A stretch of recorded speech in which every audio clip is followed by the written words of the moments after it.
Thanks so much for joining today for a message for you, the collective, watching this card pull from the Star Codes, Star Dragons. I just pulled from the Star Codes Astro Oracle. This is the Star Dragons, and I would love to know, what is that collective message? What would the Star Dragons like us to know today? Anyone watching this video, what is that message? All right, we've got one. All right, number 13, challenge. Number 13, challenge. Let me hold it nice and close for you guys there so you can see all of that detail. Challenge. Standing up for your rights.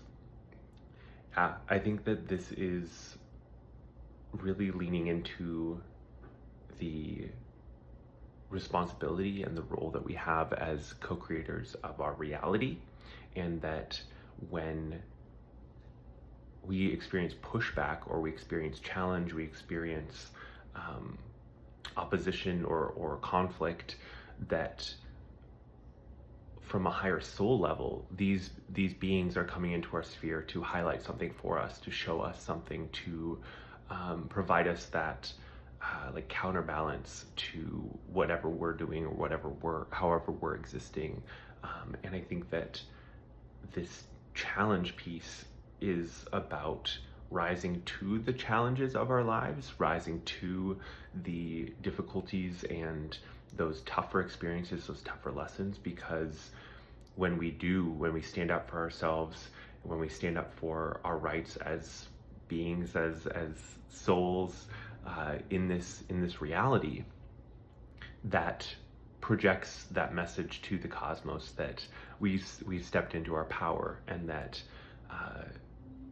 it's not that we'll never face challenge again, but these lessons repeat themselves for us to learn. And so if you take the lesson, if you take the learning from that challenge, then there's no need for it again.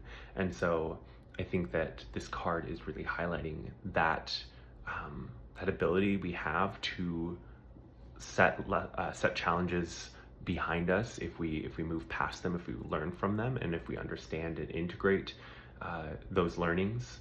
But I think there's a courage piece to it as well.